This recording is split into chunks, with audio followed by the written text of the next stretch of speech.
My core belief is that you only have the limitations that you put on yourself. Metacognition is a really important part of getting mental health together. Being able to learn to calm yourself enough to step out of the highly charged moment and process it. We can teach kids to say to themselves, I'm going to put my head over here and I'm just going to watch this for a second. In California, just take California alone, we've got 5.8 million kids in the education system. More than half of them cannot read at or above grade level. If you had a company that was churning out 50% of what they were doing as not working, you don't say, well, there's something wrong with the kids. This is a problem with the system. If we're a role model for somebody, how do we go about working on ourselves? To reset the moment is actually taking. Welcome to The Edge of Possible, the podcast dedicated to helping you achieve extraordinary things. I'm your host, Cameron Atlas, and together, let's unlock your edge. Millions of students across the US and the world are unfortunately currently unable to read at grade level. Our education system is struggling to keep up. But what if we knew exactly why this was the case and had a blueprint for how to solve it? In today's episode, I am sitting down with Dr. Caprice Young, a transformational educational leader and the CEO and Superintendent of Navigator Schools. With more than 20 years of experience in public education, Caprice is a former president of the Los Angeles School Board, and in this essential conversation, we dive into the stark reality of why the 100-year-old school model is failing our kids and explore the powerful framework that has enabled her schools to consistently achieve student scores 3 to 6 times as high as their neighbors. If you're a parent, a teacher, or someone who is ready to apply a highly successful model of transformation to secure the future of our children, this episode is a must listen. That's coming right up here on The Edge of Possible. Caprice, it is great to see you. Yay, it's wonderful to see you too. Yeah, I always appreciate our conversations. You have been a leader, a national leader in public education for more than 20 years now. For those listening to this episode, what is the number one thing you think we should be thinking about when it comes to educating our children? Well, I think the number one thing we need to be thinking about right now is that, kids are facing a whole different world than when I was a kid, than when you were a kid, frankly, even than just 10 years ago. And so we really need to be thinking about what needs to be different about the system that we've been locked into for so long, because what's happening right now is, it's not working for our kids. And I don't think that we have the choice as a nation or frankly as a world anymore to pretend that a system that was invented in the 1920s is going to still work for our kids 100 years later. What's not working? Well, you can just see it in the data. I mean, in California, just take California alone, we've got 5.8 million kids in the education system that goes from, age 5 to age 18. And of those 5.8 million kids, 2.99, so 3 million of them, more than half of them cannot read at or above grade level. If you had a company, right, that was churning out 50% of what they were doing as not working, you don't say, that we can't say, well, there's something wrong with the kids. When 50% is not coming out the way we think it should be, this is a problem with the system. Right. And that's just the English numbers. If you were to look at the math numbers, they're even worse. Right. And so we have to say to ourselves, stop, just stop, because I think it's disillusioning for our kids to say to them, oh, we're going to just warehouse you for 18 years and then expect you to come out into this world that you already know is in Technicolor, because every day after 3 o'clock or 3:30, whenever you get done, you're living in that Technicolor world. And so the inadequacy of what they're getting before 3 o'clock is absolutely stark to them. They get it. They get it that it's not working. And so it makes the adults look pretty darn foolish. What mission are you on personally? Well, my personal mission is to take those 3 million kids and make sure that they learn how to read. I'm not trying to save the whole country. I'm not trying to save the whole world. Truthfully, I'm not even sure that I could totally impact those 3 million kids. But what I know that we can do and we're doing it in the schools that I get to lead right now, is showing that there is a better way, that there is a way where we can have eighth graders who are not just reading at grade level, not just doing math at grade level consistently, but also, having those durable skills that they need, that are team working skills, that are communication skills. Kids who are able to use technology proficiently, but also just be human beings with each other, to be creative, to get work done, to fulfill their dreams. If I had to say, like, what is my dream? It would be that every single kid has the courage to dream and the skills and the knowledge to be able to make those dreams come true. That's what we really need to be doing. And I'm absolutely certain as a country and as a culture that we have the ability to make the shifts to get that to happen. You're already doing it in the schools that you're running now. Give just a bit of background. We'll go maybe further back at some stage, but some of the stuff that you've done in the public education system, because it's quite remarkable.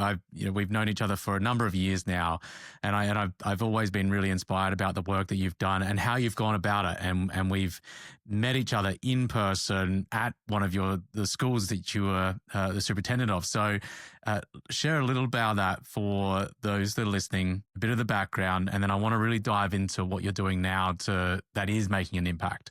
So I didn't start out thinking I was going to go into education. I really didn't. My mom was a special education teacher and a sculptor, and my dad was a juvenile probation officer and a minister. And the house that I was raised in was a foster family. So my biological parents were the foster parents. So I had more than 40 brothers and sisters, and not all at once.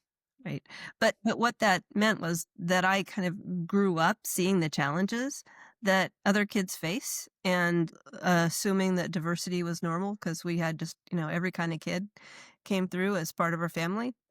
And my parents believed strongly that if you give a kid an example of a loving family that is a highly functioning family, right? That for the rest of their life, they're going to be trying to recreate that. And I can tell you with absolute certainty that that is what happened to my 40 brothers and sisters. They were in our family. They learned what it's like to have a family that takes care of the basics, that makes sure that the kids are fed, clothed, taken care of from an emotional health perspective, supported, and loved, right? And I translate that over to kind of what I do in education also. And in that, if you can give a kid an example of a wonderful education environment where they learn to love learning, and that they learn to understand that they can learn and be successful learning, and all kids can. It's not a matter of whether they can. It's a matter of how. That they're going to continue to like recreate that for themselves and for their family. It never occurred to me to go into education because, I want to do other things. I was, in the 90s, I spent 10 years in public finance and technology as part of the beginnings of the internet revolution in the 90s when e-business was the thing. I was at IBM. I was asked by the mayor of Los Angeles to run for the school board, and the way he put it was, hey, look, this is every other Tuesday night for 4 years. You can keep your day job. By the time you're done, you'll feel confident that 750,000 kids are actually getting a great education. I was dumb enough and idealistic enough to believe that that could happen in 4 years. And what I discovered as the president of the Los Angeles School Board was that there are a lot of really great people trapped in a really bad system. So I have since then not gone back to IBM. I've stayed in education, and I have found sort of the most creative corners of education where I could actually do the kinds of innovation that that might make some of these proof points possible.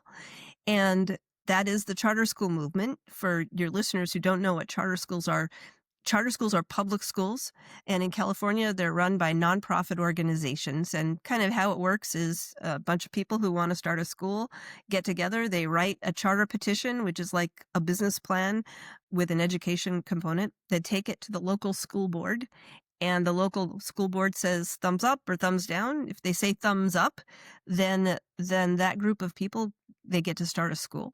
And the money that would normally flow to the traditional public schools instead flow to the charter public school. And the charter has to take any kid that wants to go. And they have to take the same tests. They have to comply with almost all of the same rules, but they get to be run independently. And so we get to try all kinds of different creative things to be able to be differently successful with the kids.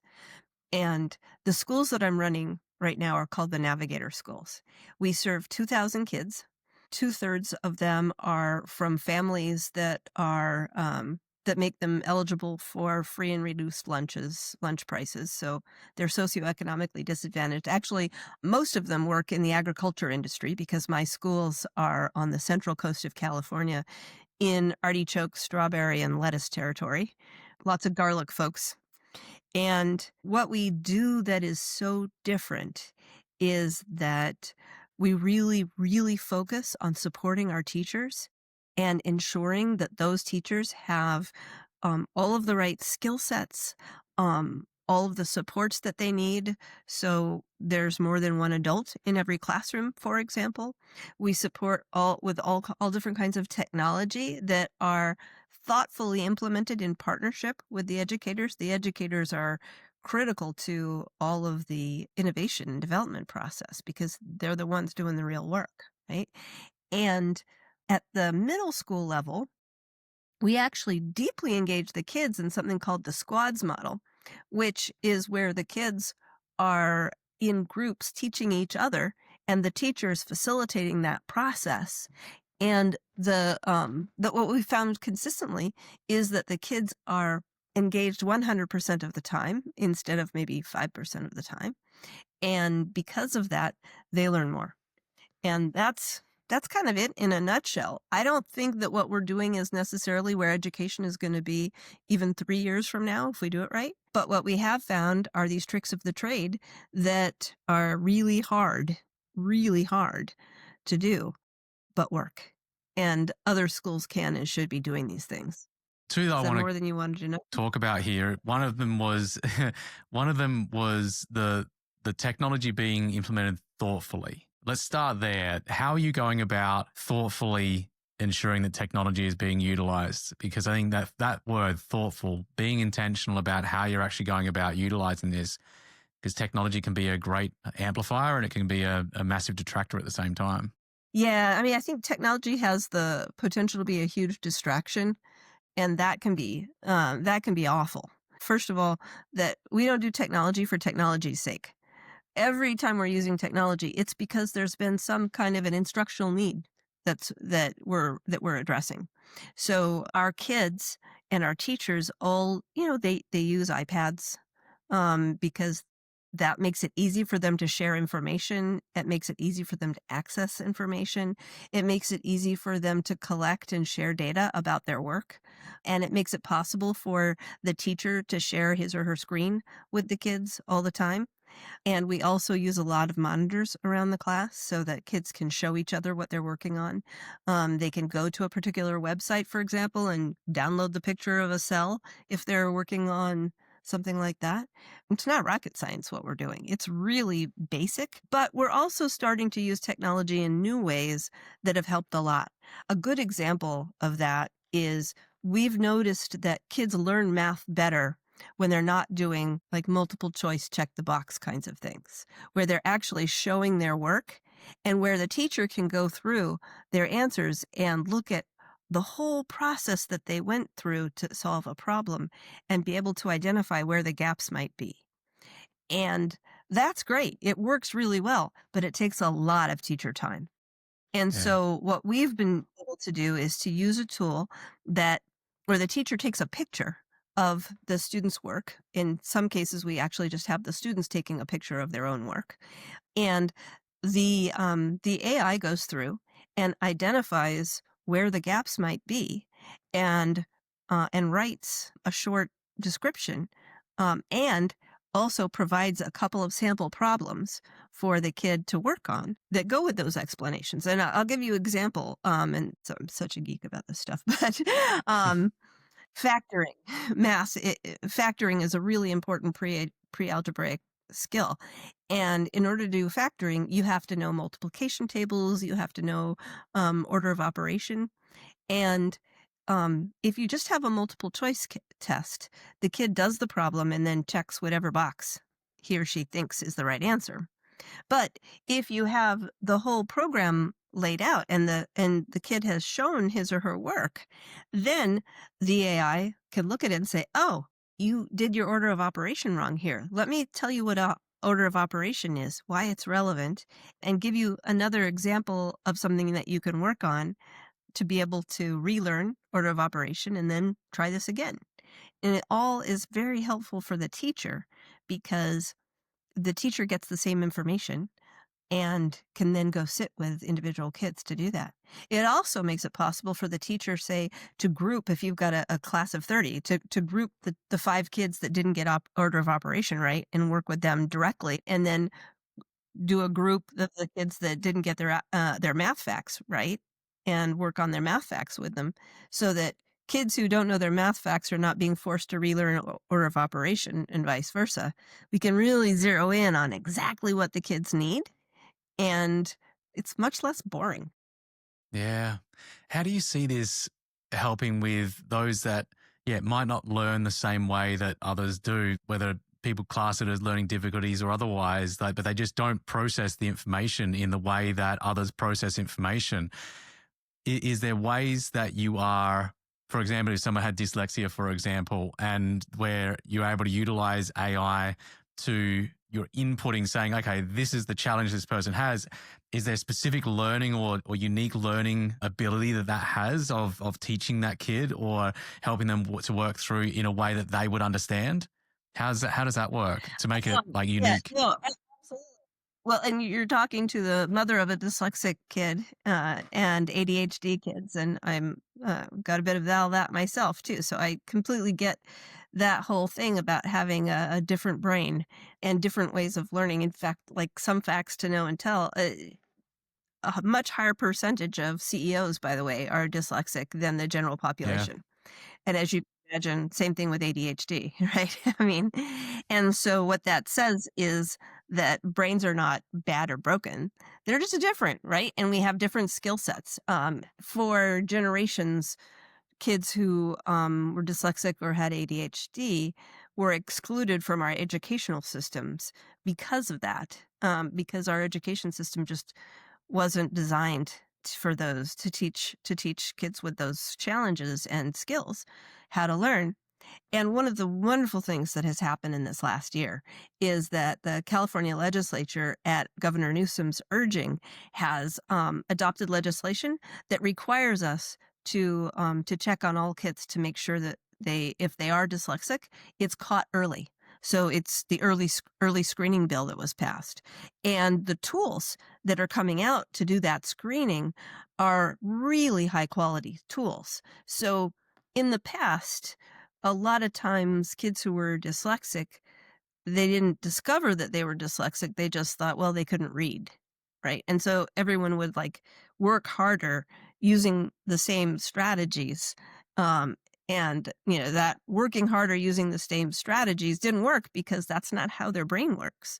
And so my daughter, for example, really required a different kind of education in order to learn how to read. She didn't learn how to read until 8th grade when I put her in a special program for kids with dyslexia. And it really took a lot of small group and one-on-one. It also took a really strong focus on phonics and kinesthetic learning, which is like learning with your hands. I mean, she thought it was dumb.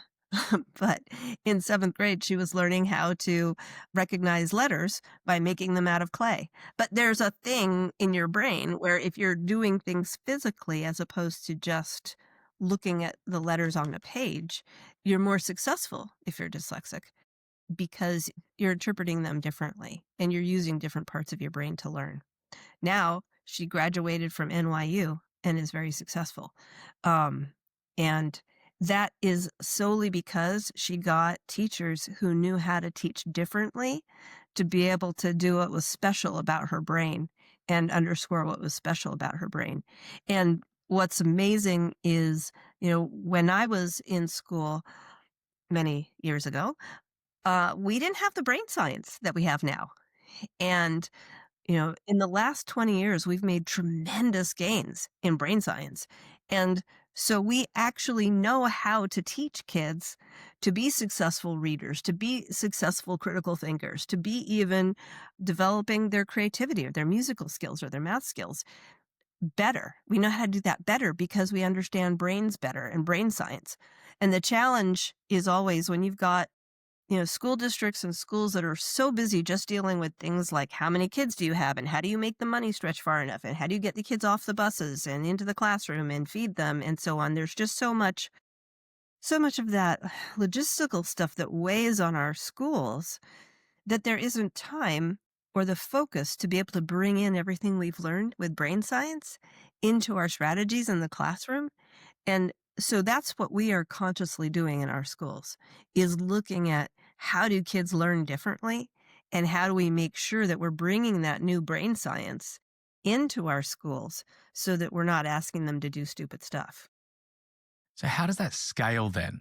Because if you've got different learning styles, different learning abilities, different ways in which we process information, how do we go about ensuring that each kid gets the education they need in the way that they need it in order to grow and learn and evolve in a way that's best for them? Because the thought that I had, what is it? I think it was Einstein. If you judge a fish by its ability to climb a tree, it'll spend its whole life believing that it's stupid. And so how do we go about doing that? Well, I mean, I think it starts with making sure that we have a strength-based interaction with our kids, right? And what I mean by that is every kid has strengths. And so as young as you can, figure out what their strengths are. So I'll go back to my kid, for example. With my daughter, she didn't, read until 8th grade, but she's a brilliant artist. She could look at something and draw it. And so we leaned in on that. We said, "Okay, that's your superpower, right?" So we got her art lessons and drawing lessons um and pencils and everything she needed, right, to be able to really become super strong. And that way, when she was coming onto, say, a new school campus, she wasn't the kid who didn't know how to read. She was the kid who could draw. And so she Mm. used her art to make friends. Now, this is completely the opposite of generalized thinking about education, right? What I would describe as triangle thinking around education. It's like you find the strength, you find the pinnacle, and you start with that and you develop that so that you can have a kid who understands what real excellence looks like in their area of strength. Um, and then you can build from there, right? Because once they understand what excellence looks like in their area of strength, they can begin to envision what excellence looks like in other ways. Same thing with, say, sports. I've got kids who are brilliant at sports, but have real challenges when it comes to hunkering down and learning their multiplication tables, right? So we start with sports and we build through that. And the challenge around scale has to do with the way that we think about education more than what we're actually doing. And so we do the differentiation by having lots of different modes of learning in a school day. So our kids in our schools will learn sometimes all in one big group, sometimes in small groups. We also have about 20% of the day where they're on their laptops or their iPads doing work that is through the computer but customized for exactly what they need. So we may be, doing factoring in the classroom with everybody, but when that kid's on their iPad, they're doing multiplication tables, right? So they're getting the levels that they need, even though we're also at the same time giving them the hard stuff that they should be getting, right? So we're not dumbing anything down. We're just giving them the supports that they need. And we do it with lots of different ways of learning.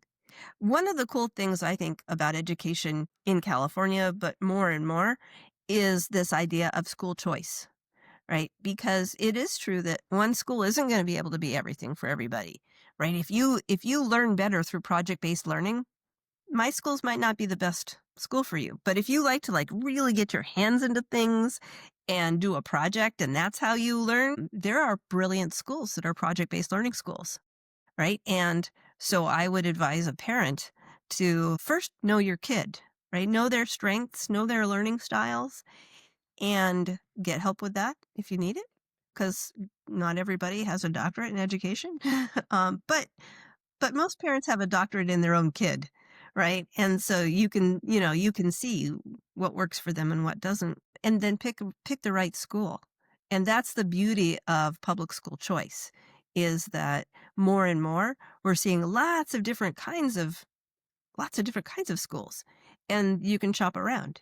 With shopping around, do you see, and I just think about this from where I grew up in outback Australia, where, my final year of school, we had 11 people, and, that was the school, right? And that was the only school that you could go to finish off your schooling, unless we went to the city, which is like a 9-hour drive away. And so do you envisage a schooling system that enables people that are anywhere, no matter where they are, no matter what's going, that is it more of a digital education that occurs at some stage? And then how do they get the hands-on pieces of that, if that is the case?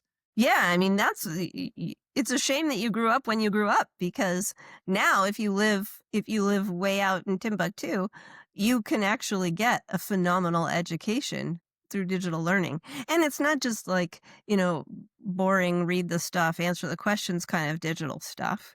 There is wonderful curricula now online where you can be assigned a project and do that project with kids in 6 other countries at the same time, communicating with each other synchronously or asynchronously. And it can be something as simple as a third grade lesson on leaves and the parts of leaves, where you're looking at the cells and the stem structures and so on of leaves. And you've got, a kid in the outback and a kid in Russia and a kid in China and a kid in wherever, right?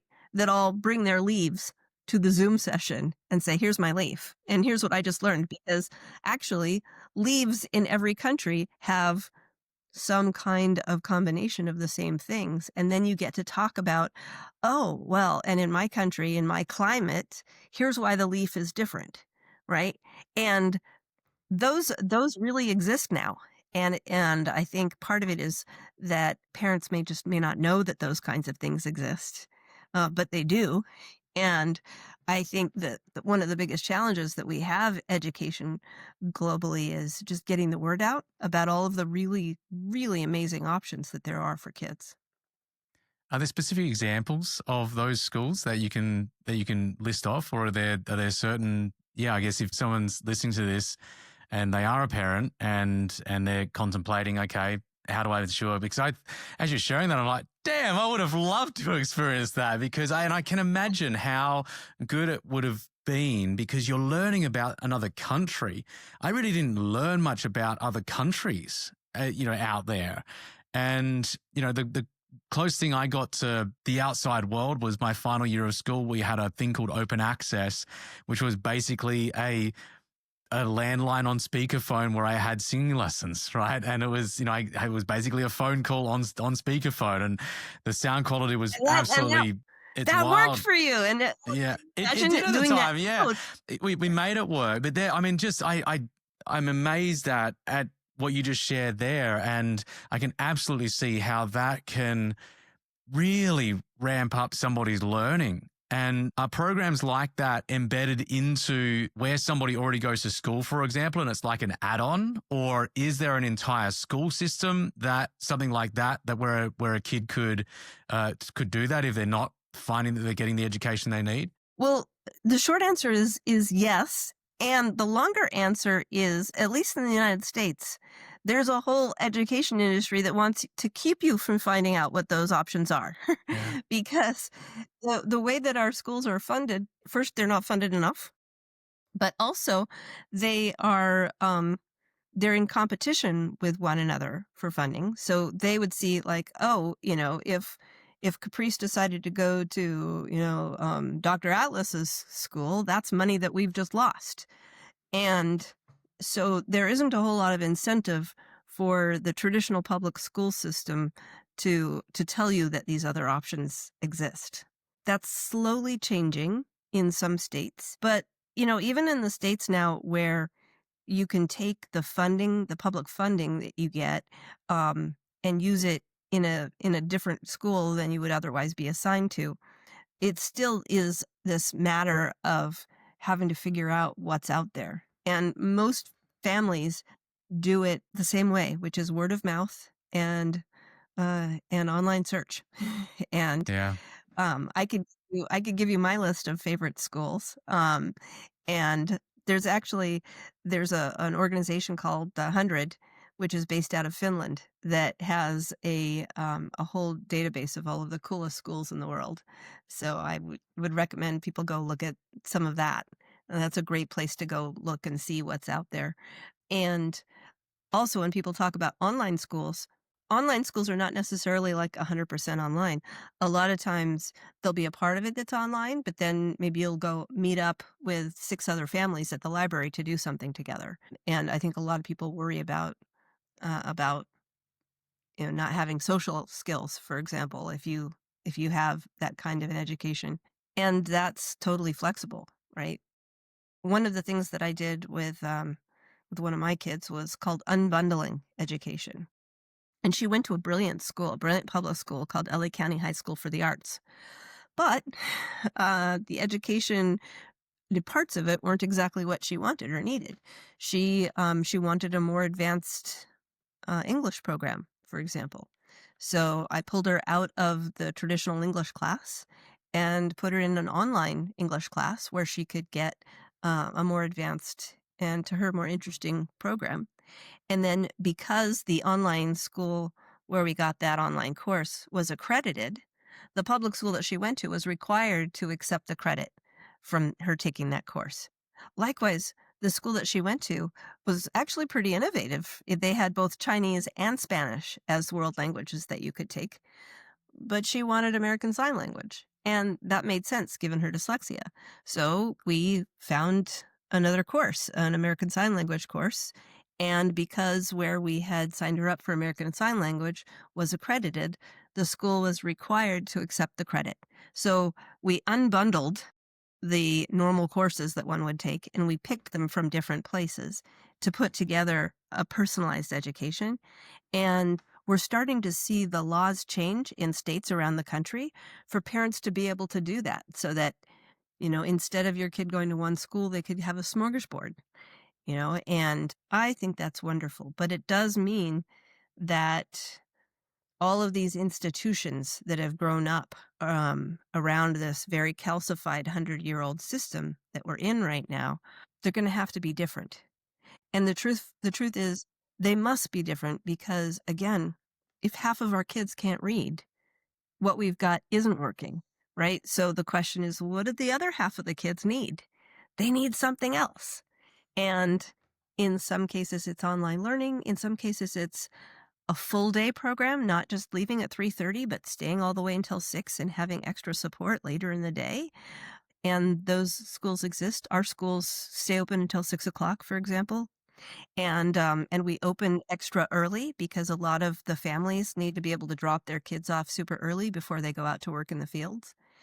And more schools are having to design themselves for the families instead of the families having to design themselves to fit into the school structure. And as there's more and more competition in education, I think families are going to be the winners. It's a really, really good way of looking at it. And with the way that you've gone about it, just with those opening hours, for example, there's other pieces that you've shared already.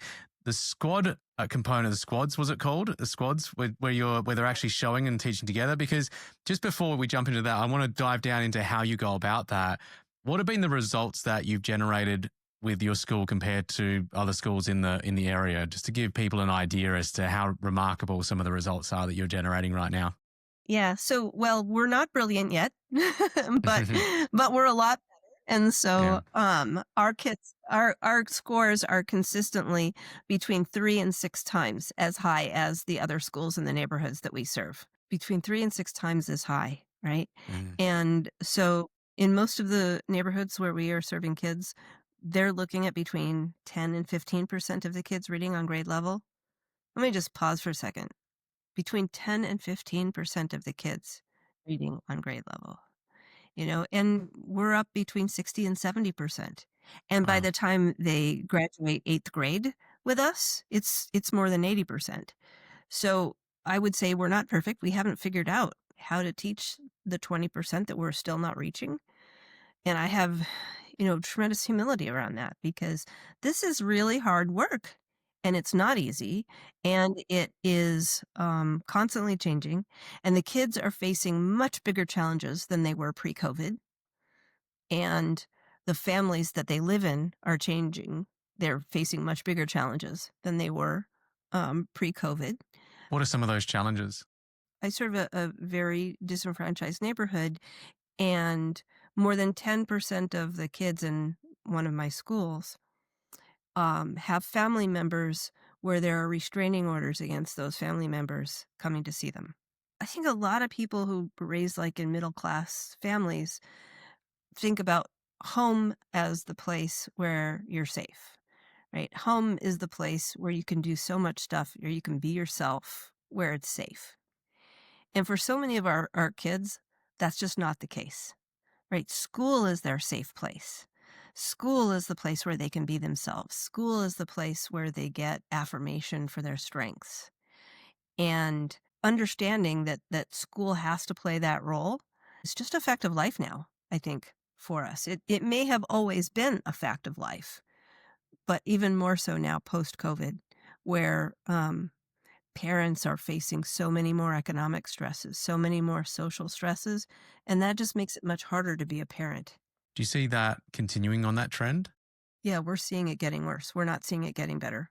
Every year since COVID, we've seen increased challenges around mental health, and so we've put in place partnerships with community-based organizations to be able to help address that, not just for our kids, but with our families.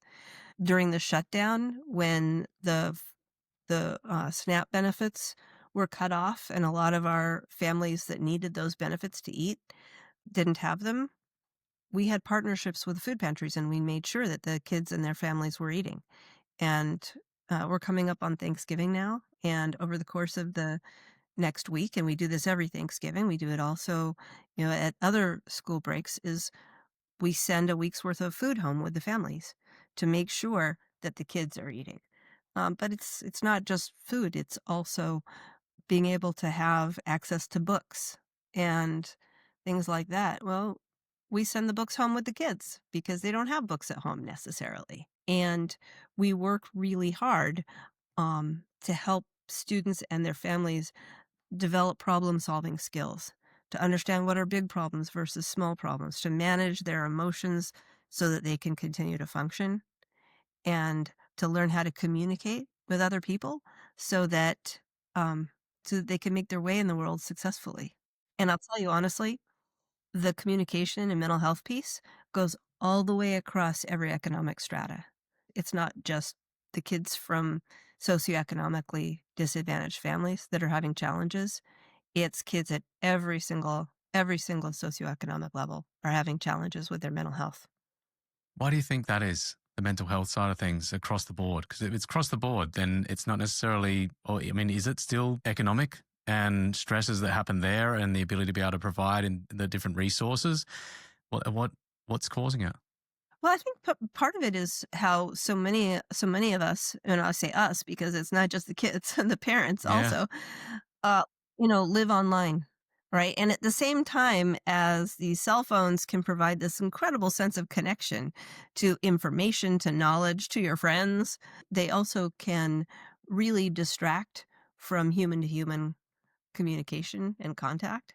So I'm not gonna sit here and say let's roll back, roll back technology. There are really good things about the improvements in technology, but we have banned them from our schools Wow. because we um, we want to make sure that when kids are at school, they're talking to each other and they are communicating human to human. And that is like really key to being able to be less fearful in the world. If you can learn how to communicate with someone, learn how to read the facial signals, and learn how to engage in an honest, meaningful conversation, um, that's actually becoming more unusual today than it has been in the past.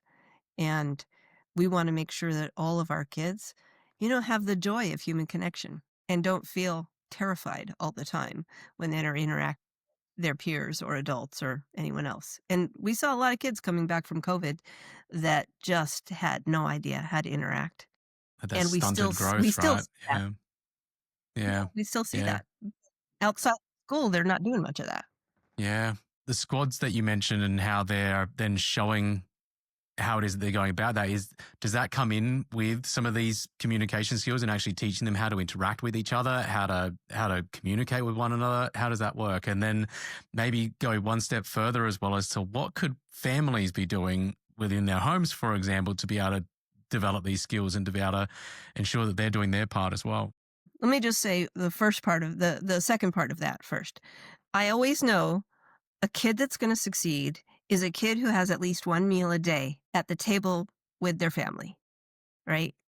Because and without the cell phones, right? It doesn't matter what you're eating or even how much you're eating, but it's the fact of having even just 20 minutes, sitting down, having a conversation where you're being seen, where you're being heard, and where you are seeing and hearing others, where you're able to just say what's going on with you or hear what's going on with someone else. That 20-minute interaction over 1 meal a day makes all the difference in the world. So I guess what I would say, and doesn't matter what your socioeconomic status is on this, if you can do nothing else as a parent besides food and clothe, feed and clothe your kid, find 20 minutes a day. It might be breakfast, it might be dinner, frankly, it might even be, uh, hot chocolate at bedtime, although that might keep them up. Maybe hot milk at bedtime. But just to have a ritual of a couple minutes a day that where everybody gets to be seen and heard, and there's some interaction as human to human, that's absolutely critical for families. And then with regards to the squads, okay, here's what's cool about squads. When I was a kid, teachers would say, "Oh, we're gonna do social skills today, so you're gonna all do your work in groups." And that was like everybody rolls their eyes at that because everybody knows that, okay, there are 4 kids in the group, 1 person does all the work and the other 3 people copy their paper. And that's not what we do. It's not like the social pressure of the person who's doing all the work and everybody else or vice versa. It's structured so that kids learn how to be productive as part of a team. So each of our teams, they're teams of 3. That has and one is the team leader or facilitator. Another person is the documenter, and another person is quality control and timekeeper. And they play different roles at different times. So they know that like today I'm the leader, but tomorrow I'm going to have to keep us all on time. And the next day I'm going to have to be the one that documents and presents. So so they learn these 3 roles in the group. And that helps a lot too because then there's not the anxiety of the uncertainty. We've trained them what their roles are, right? And that helps tremendously. And so they break into the 3 groups. Actually, our rooms are set up in 10 groups of 3. There are also 3 students who are assigned as basically teacher facilitators, right? And so each of those teacher facilitators is responsible for a group of 3 students and for 3 groups of 3 students. And so while the kids are working in their groups, the teacher facilitators are checking in with them to see if they're getting it, to see what questions they have. And the teacher trains those 3 leaders the day before and says, okay, tomorrow we're going to be working on this or that. And Here are the things that you need to learn to master it before this. And also, here are the misconceptions or the questions that the students might have. Here are some ways for you to help them understand it without just feeding them the answer. Right? So these 3 students really become extensions of the teacher. And so the teacher may start the lesson by spending 15 or 20 minutes explaining what's going to go on, and then the students will work in their small groups on a project that's related to learning that skill. And the teacher facilitator students will be running around checking to see if they're getting it and identifying challenges that they're having. They'll run back to the teacher and say, well, 2 out of 3 of my groups are not getting this one piece. Often the teacher will say, okay, I'm hearing that 2/3 of you have some questions about this one part. And the teacher will step in, do maybe 2 or 3 minutes on that one thing and get everybody back working again. And so when you see our squads, it's like walking onto a trading floor in Wall Street. You just say, "How could Yeah. learning be going on here? It's so loud," but everybody is involved. And you're taking all of the things that teenagers usually are like chided for, right? They want to talk to their friends all the time. Okay, we get it. You want to talk to your friends all the time? Here's how to do it. Here's how we're going to do it and learn at the same time. So we're trading on that natural tendency of students to want to learn from each other as opposed to from the teacher, but doing it in a guided way so that it accelerates learning. And that's kind of the basic part of it. Now it's not the whole thing that we do because kids do also a lot of independent work. Um, like writing, for example, often is an independent kind of activity, that then maybe you'll work together to edit and improve your writing. But that's how it works, and the students love it. They think it's a lot of fun. What they don't like is when they get to high school and it's boring because they have to sit there and just listen to the teacher lecture again. Not in all high schools, but, some. Yeah. It sounds as if on a communication side of things and just being able to work together, it's such an important skill as you move into adulthood, right? Yeah, well, and what our kids have said is that when they get into college, they just naturally go find and form groups to study together. Wow. And that's you can't survive college unless you've learned how to do that. And then, in life, you have to be able to work as a team. And they walk into those team meetings immediately knowing how to be effective in that team and learning how to say, okay, I see what's going on around me. In this group, I'm going to be the note taker. But in another context, they might say, "Well, I'm going to be the one that just keeps us moving and on time and focused and moving on once we've gotten something." Mhm. And other times, they'll be the team leader, right? They understand that those are the different roles that move a group process forward, and they are practiced at having been in those roles, so they get that naturally. How are you going about continuing to adapt, come up with new ways of solving the challenges that you're experiencing? You mentioned that you've got the 20% of kids that you're aiming to get up to that level, that grade level. How are you continuing to think about this? Because obviously things are moving so rapidly, things are changing, things are evolving, new technologies, new ways of doing things are becoming available. How do you go about thinking about that? And are there processes in place that you've got for continuing to move the needle?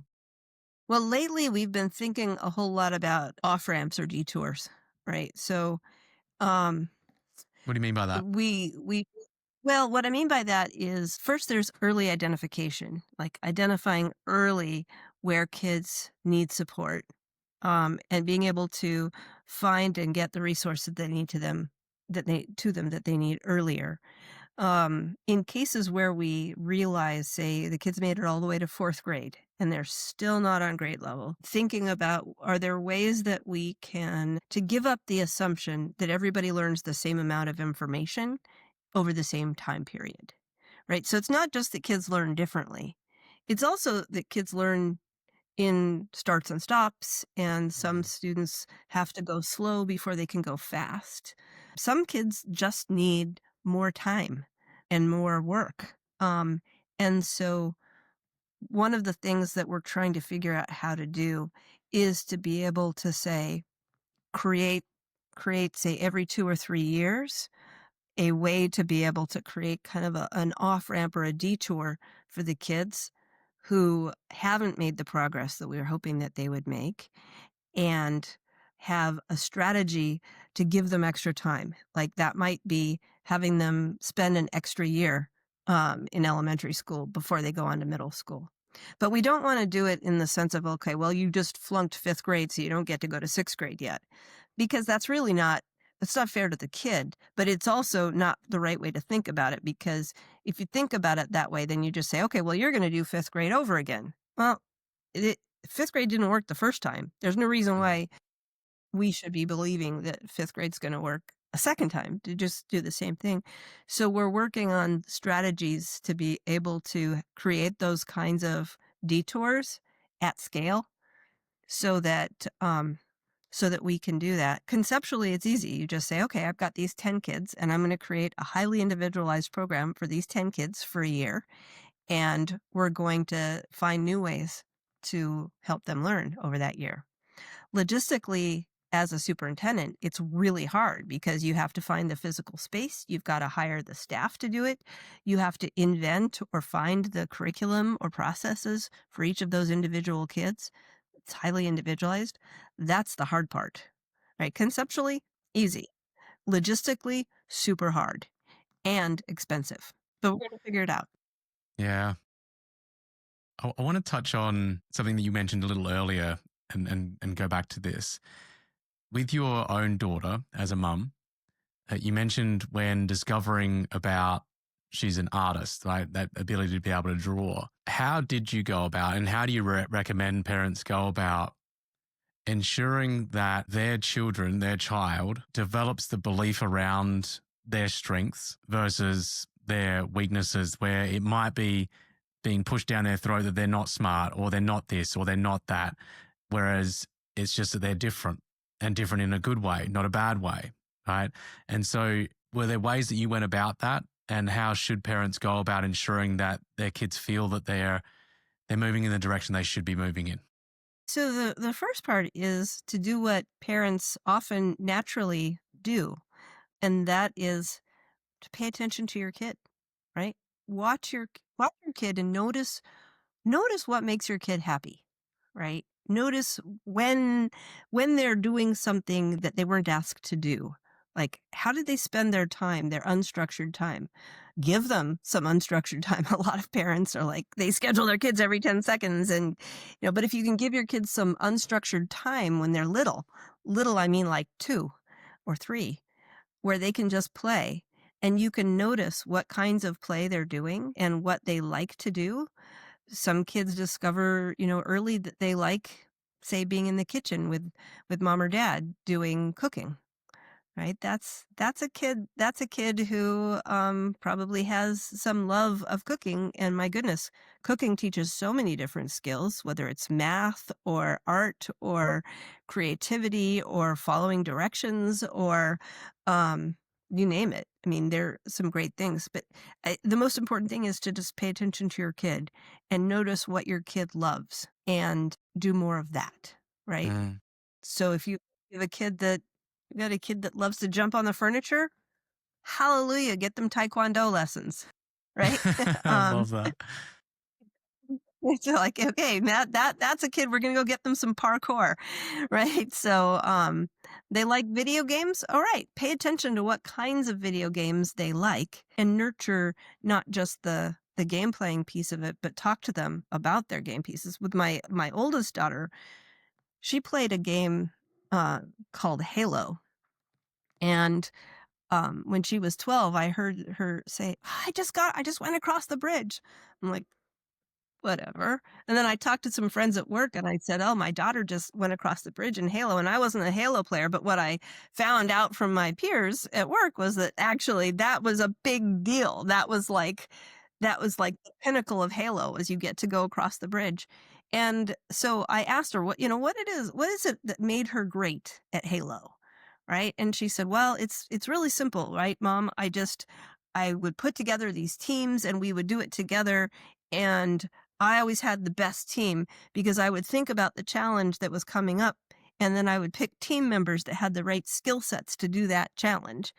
I'm like, mind blown, right? Wow. Mind blown. And and those kinds of things are really important, and it really just does come down to watching your kid closely and listening to what floats their boat, and asking them non-judgmental questions about Final, what it is that that final one, yeah, that's the one I want to really cover here, because that questions piece, and can maybe go a little bit deeper on here. If you hadn't asked that question, if you hadn't mentioned it to the, some of the team members that you mentioned about, and they hadn't told you that information to begin with, to even realize that piece and to dedicate the time to actually asking the question, to ask, like you said, it was a non-judgmental way. It was like there was a level of curiosity that was in there that enabled you to see and uncover this incredible skill set that she's been learning how to do and how to utilize in a way that, or in a format that we might not understand necessarily, but the underlying education that has been developed through that is quite extraordinary. Yeah. Yeah, well, and kids all learn to read in different ways too. For me, I loved books, and for a lot of kids, there's like a book that they latch onto, and it's that book that becomes the book that they become fluent in. They might read it 10 times. Like, so for me, the book was A Wrinkle in Time by Madeline L. Ingle, and I just loved that book and I devoured it. For one of my students, it was a book called Holes, and he just loved that book and he devoured it. For my oldest daughter, she was raised, with these Game Boys, and the Game Boys had little speech bubbles before they had the right audio. They would have these speech bubbles, and so she learned to read with these speech bubbles on the darn Game Boy. And so I think we have to, like, not be judgmental about how our kids are choosing to learn, but lean into where we see them learning. Like, really lean into where we see them learning. And that makes a huge difference. And I think that parents often get, like, caught in the trap of what their kid should be or should do, and so it would have been easy for me to say, "Ugh, you've wasted hundreds of hours playing that stupid Halo game. Here, have a book." Well, she actually learned a lot playing that Halo game, and she could articulate that to me. And maybe And more, she that learned more than she would have with the other medium, right? maybe, Potentially, who knows? possibly. Who Yeah. knows? I do think that books are really important for kids. Yeah. I'm not dissing books.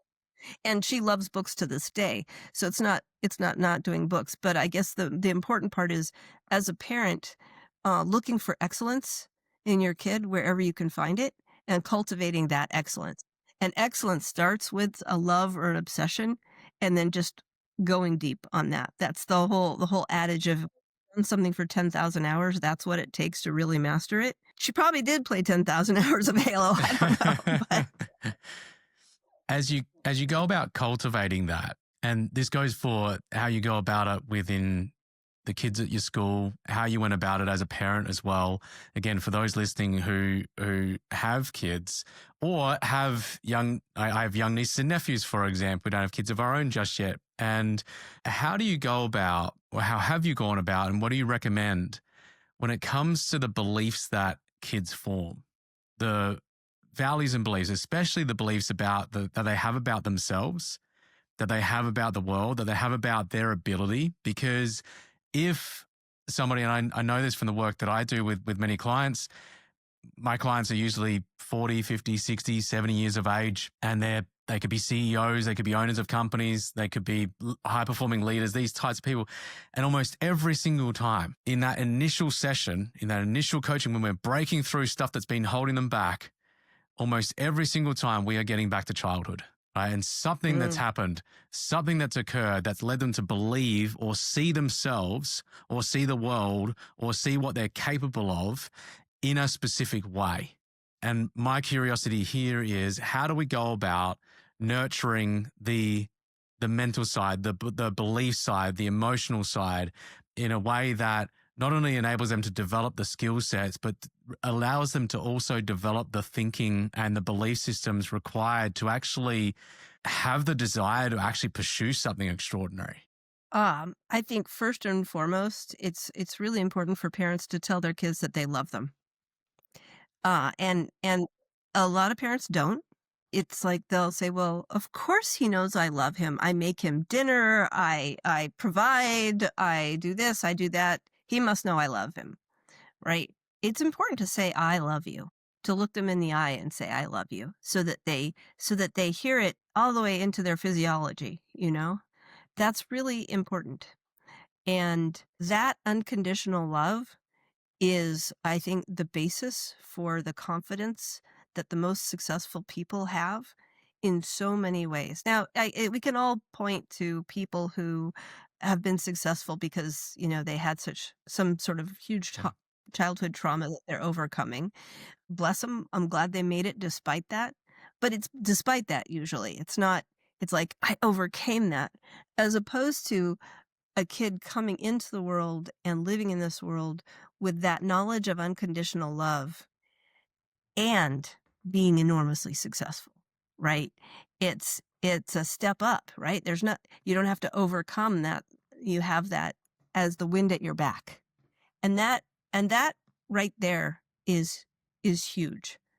And again, that's something it socioeconomically doesn't matter, right? I mean, it's anybody can actually express the love that they have for their kid in an honest, genuine way. And also, if you do love your kid in that honest, genuine way, you can have conversations with them that are respectful and that respect their intellect and that take them seriously. Now, I'm not saying that that you want to negotiate with a 4-year-old.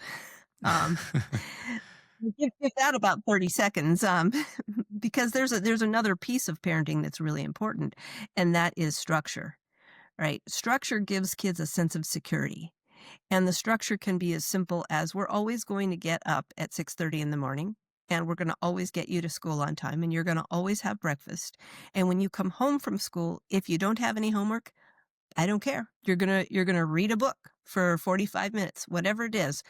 To have a schedule and a structure gives kids a sense of security, and that sense of security translates to love.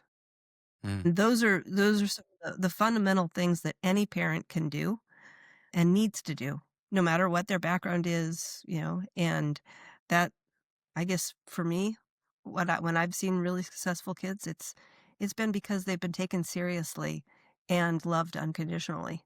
really cool.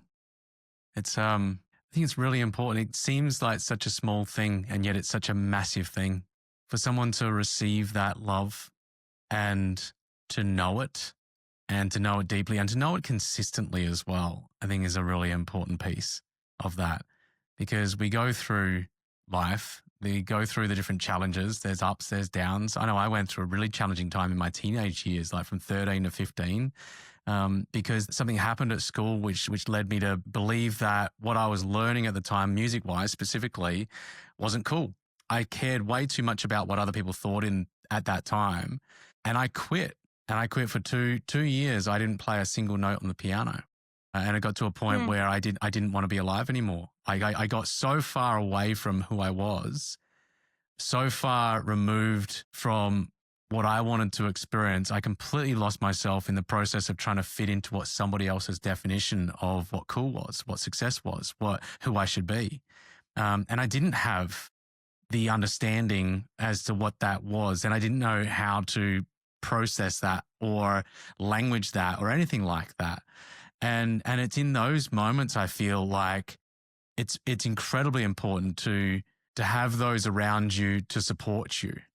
But also, I think, because I think back to that time and everything that I've learned from around my mid-20s onward was when I really embarked on this journey of self-improvement and getting training in this to be able to help others. And I'm a massive believer that understanding who we are and why we're here, understanding why we experience the world we do in a certain way, should be a compulsory subject in schools.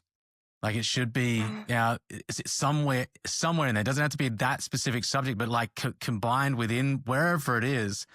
Because as we're being exposed to these new technologies, for example, like when it comes to social media as an example, so many kids, people in general, but especially kids, are utilizing that to get the external validation to know that they're enough versus knowing they're enough internally and simply utilizing it to have a voice, for example, or to, expand on who they are and utilize it to achieve things. And so what are your thoughts on this kind of education and kids really understanding themselves? Because if they don't feel like they've got people around them, how do they go about navigating this? Yeah, well, the hardest part of doing that um, is actually building a workforce of teachers who come from that orientation, right? I mean, there are so many teachers in this country because we need a lot of them, right? So that they tend to, look a lot like all of the different all of the different backgrounds and ideologies and self beliefs and self challenges that everybody has, right? And so the first part of creating that is creating a school culture among the adults that embraces that way of thinking, right? Where, for example, mistakes are embraced as part of the learning process, where someone notices the things that you're doing that are really good, right? We have to build that into the culture of our schools among the adults so that we're modeling that all the time, right? If we have, a 20-minute lesson where everybody says, well, you should feel good about yourself, but then you have a teacher that's belittling you in front of your peers, that's not going to work. That it should be obvious about that, but believe me, it's not. So the schools that I lead, we go into it with how do we build a culture among the adults that is a healthy culture so that all of the adults here have their own belief system that they can be successful as teachers, that success is possible as a teacher in teaching every single kid, that we can fully include every single kid, and that I, as a teacher, either have or can learn the skill sets to reach all of the students, and that I have this whole community of teachers around me and administrators around me who are all part of together finding our skill sets as a team to be able to be successful in that. And that's really, it's not like there's not like a curriculum per se that you can do quote with or for or to the kids. It has to be part of what you build as the whole learning culture of your schools. And I'm not talking about something that's soft or smushy. I'm talking about something that is hard, that takes work, and that yields that kind of an outcome. Mm. That's the only way it's gonna work. How do we go about then building that across the entire country here in the US and the entire world as well? How are we going to move to that if it's so ingrained currently not there, for example? Obviously, you got through this period from, like, between 13 and 15. What Yeah. was it that did it for you? Right? I mean, you survived. There was something that happened when you were 15 that allowed you to move through that difficult phase. What was it for you? Yeah, there's one moment in particular was I walked past the piano one day, and I'd walked past this piano every day for the past couple of years because it was on the way to my bedroom. And I remember looking at it one day, it was over to my right, and I thought, what if I gave that another go? And I went and sat down, and it was like coming home. And soon after, I wrote my first ever song, and it's been, hundreds and hundreds of songs since. Yeah, it was like coming home, and I didn't know how to explain it at the time. But also, I did get to a point where I didn't want to be alive anymore, and there was a specific shift that I remember about how my family would be if I wasn't here anymore. And so I went out. If in that moment, I don't think I had done it before at that time, just thinking about it. I went out. It was maybe for the first time outside of myself as to how I was going to impact others with my decision if I went ahead and did that. That's super important. You just hit on a really good thing. So, like, just from what your story is telling me, I would say there are two things that we've just learned, right? One is, what if there had been an adult in your life who had known that you had this passion before you were 13 for music and had seen that it really made you happy and had maybe said to you from time to time, you You are really good at that. Why don't you maybe just tuck that back into your practice, right? Tuck that back into your day. You might have gotten back to it faster earlier because you would have had that encouragement. But the other piece was really, really important too. And in the geeky world, we call that metacognition, right? It's thinking about how you're thinking about things. Mm. And learning to be metacognitive is actually a skill that we can teach. We can teach kids to say to themselves, okay, I'm going to pretend that I'm out here and I'm watching this interaction that I'm having while I'm, say, fighting with my mom or my friend. I'm going to put my head over here and I'm just going to watch this for a second. And then I'm going to find a way to get myself out of this situation so that I can go play back that movie, right? And that metacognition is a really important part of getting mental health together, right? Being able to learn to calm yourself enough to step out of the highly charged moment and process it. That's a huge skill and it can be taught and it can be learned and it can be practiced so that kids can find ways, anybody, like not just kids, but so that kids and adults can find ways to make changes in how they're interacting with the rest of the world based on what they really want for themselves. And that metacognitive skill is absolutely fundamental to doing what you're talking about. It's such a critical skill. Tough, challenging at Yeah, times, that's all but it is but easy. but so needed as well. Like to be able to have that, they said, be able to step out of yourself, be able to have the space around your thoughts in a way, right? Being able to witness what's going on and then being able to make a decision to respond rather than, so it's responding versus reacting, right? And being able to respond to a specific situation and yes, witnessing how it is going to impact. How would you recommend we as adults build that skill set? Because you mentioned that you were doing it with your teachers about helping them to develop their beliefs about what's possible, about being able to impact their kids at home, whether it's as parents or as a male or female role model. If we're a role model for somebody, how do we go about working on ourselves to ensure This is that? Oh, here we this is go. the answer right here. I'm holding a hair tie. Yeah. Holding a hair tie. I don't have much hair anymore, but I still have the hair tie. So this is this is what I do with the adults on my teams. Okay, you put the hair tie. You've probably seen this 1,000 times. It's been made fun of, like in every SNL sketch there is. Like, I'm the grown I'm the grown up. I'm the grown up, right? And it's funny, but it's also like learning to recognize when when you're losing it, right? When you start to feel the blood coursing through you, where you start feeling yourself getting tongue-tied, where you know you're getting angry and you might just say something that you don't want. Having something which is like kinesthetic, I'm the grown up. I'm the grown up. When you notice, train yourself to notice when you're getting impacted physiology, like when your physiology is getting impacted by your emotions. And then have whatever it is, whether it's this or it's just some other tool that you decide for yourself, to be able to physically acknowledge that moment and remind yourself to do the box breathing, to Mm, breathe and, and to take a step back and to change and to recognize, and this is the hardest part, that's not showing weakness, right? To reset the moment is actually taking control of the moment.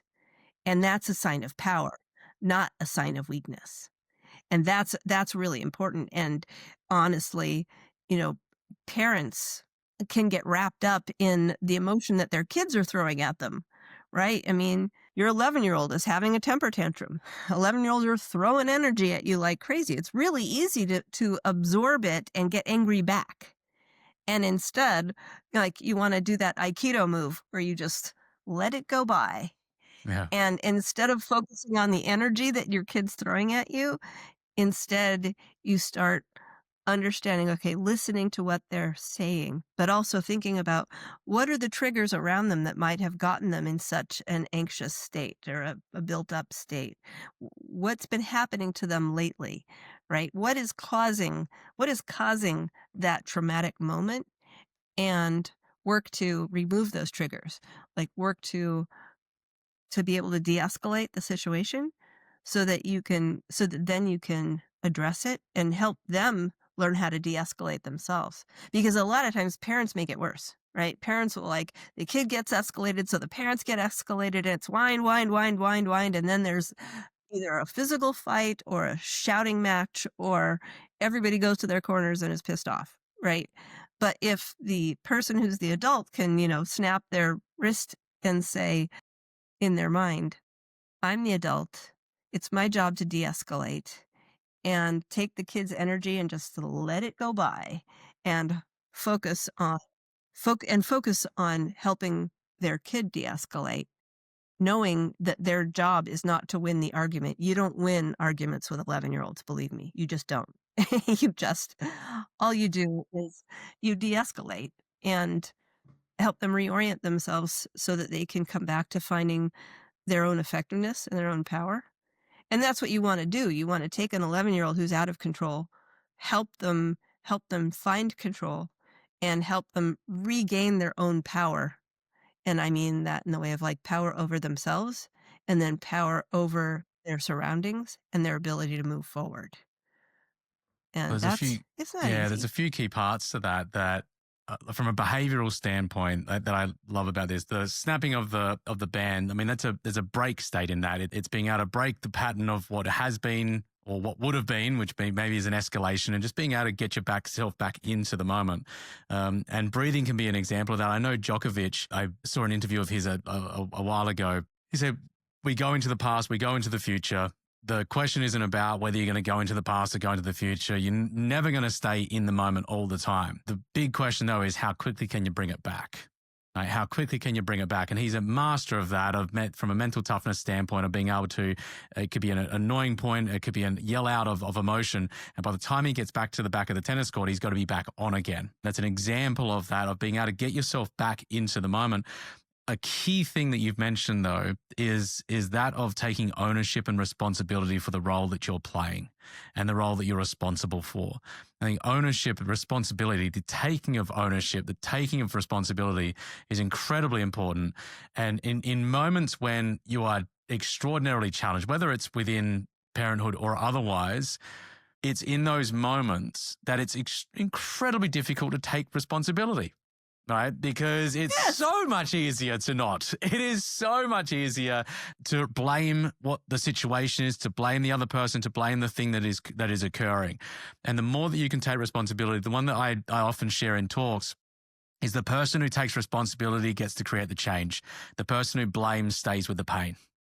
Right. And that is something that I continue to drive home to folks, to audience, and to clients as well, that the more that you're able to, and sooner you're able to take that level of responsibility, the sooner you can actually create some kind of change around the situation. And one of the other things that I heard with what you shared there as well is that around perspective, and perspective in, I think, maybe a couple of different ways. Perspective of being able to see and have the perspective of how the other person is seeing it, but also being able to guide that person's perspective. That's your role as a parent, as a role model, is to help in guiding the person to make decisions. You're not making the decisions for them, right? But you are helping them to guide in a way that enables them to make a better decision, right? That's exactly right. Yeah, that's Yeah. exactly right. And a critical piece of that is to be able to physically show that you've heard them. And that is establishing a physical stance of openness. Yep. But then it's also, and this is corny too, but it works. It's like, okay, I hear you, I hear you saying that you're really angry with me and that you want to be able to go to do this or that thing and that it's important to you. Being able to articulate that you've heard them is also a really important part of getting them to be willing to hear you also. What's the next step to that? So if you've shown them physically with an open stance, you've then shared and really articulated in a genuine way, in an authentic way, how you've heard them and understand what it is that they're wanting. What happens next? Well, a lot of times when people go into this unpracticed, they'll say, "This is what I heard you saying." Um, and it will not be actually what they were saying. It will Mm, be what you wish they were saying or that you accusedly thought they were saying. And so it's really important to get feedback from that kid about whether or not you got that accurately, right? Because you might have not gotten it right.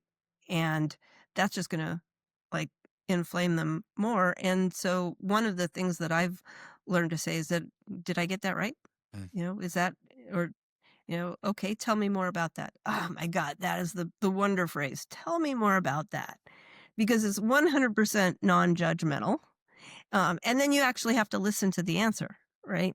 It's that dialogue where you give them their piece, their time to say, and you don't do it in a manner of like doing a rebuttal in your brain constantly with what they're saying, but actually like listening to them and hearing them and accepting their truth as their truth.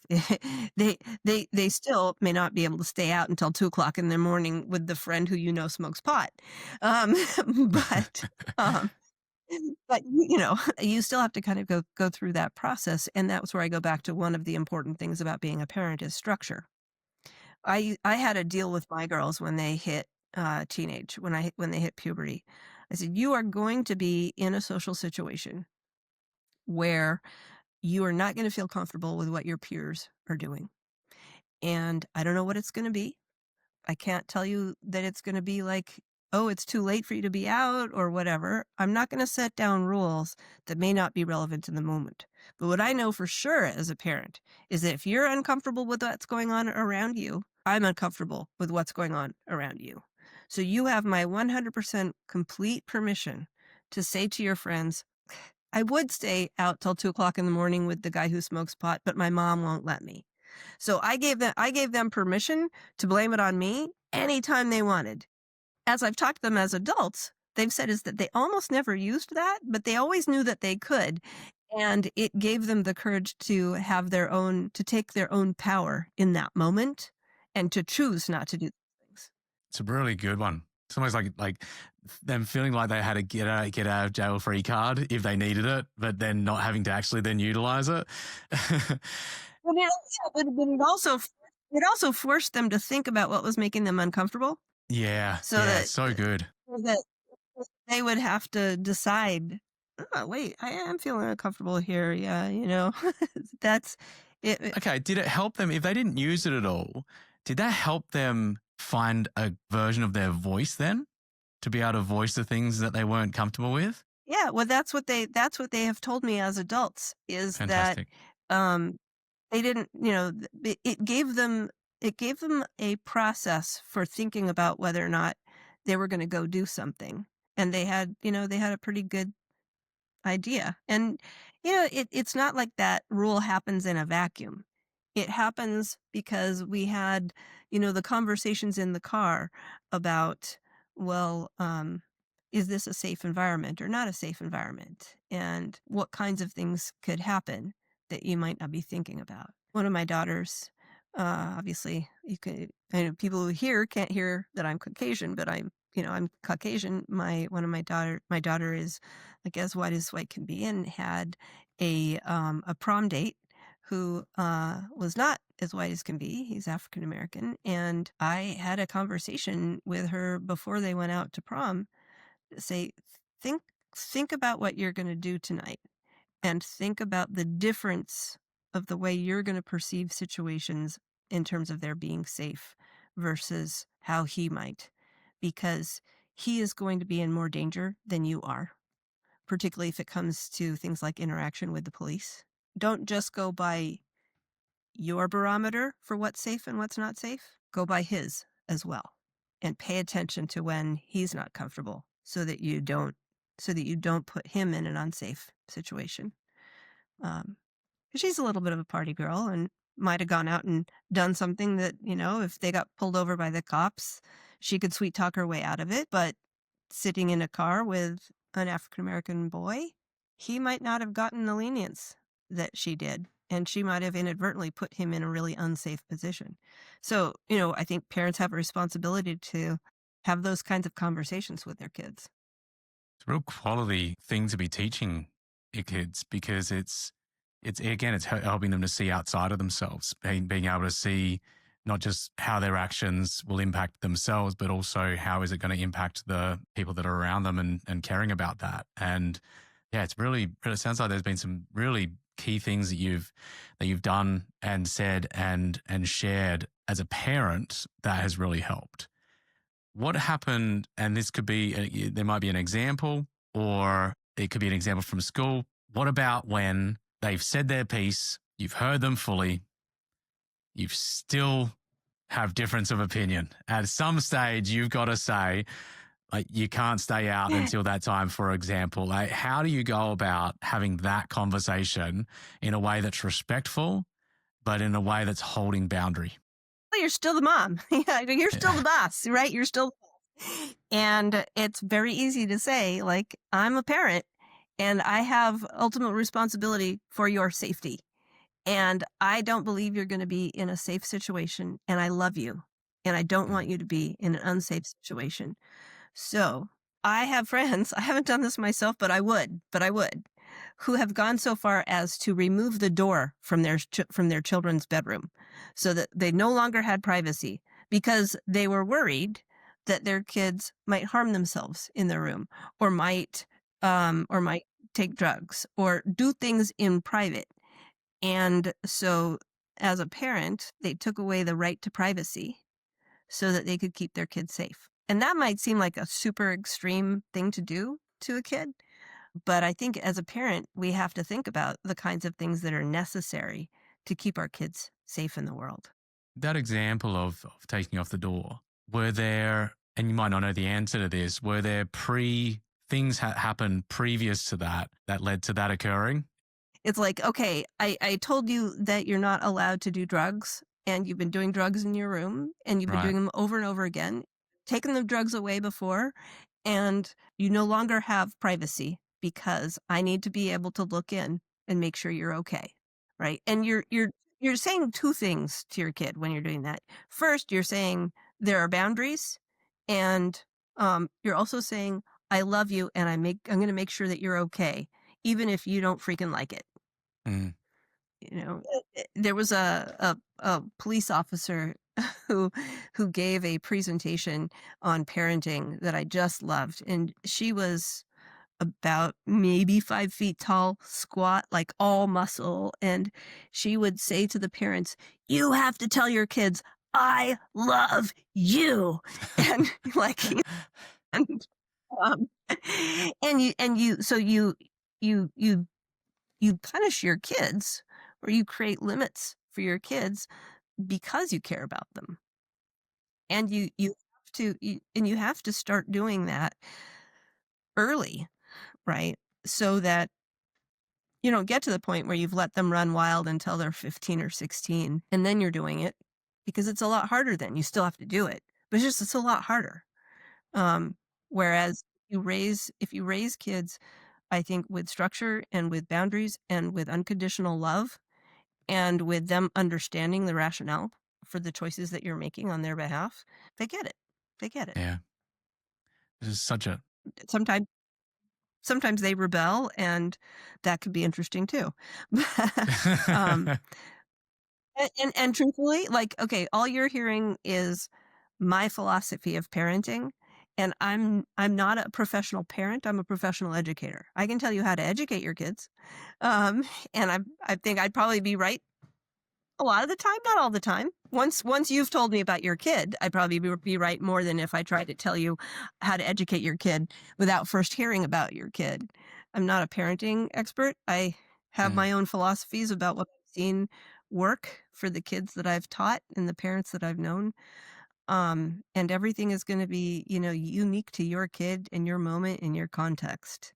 mm, But I think that there are some fundamentals around a combination of love and respect and structure that are pretty time tested. yeah. Yes, there's some great insights on how to educate. And I will say from today, there's been some great insights from a parenting standpoint as well. What would you say you're most hopeful for when it comes to the future of education?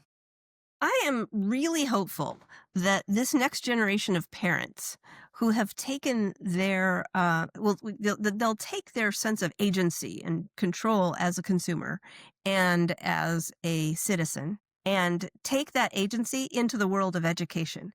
That they should demand that schools either be or create the kinds of environments that are going to work for their kids, and that they become people who are involved in the education of their kids, not just assume that things are the way that they've always been and that must be right.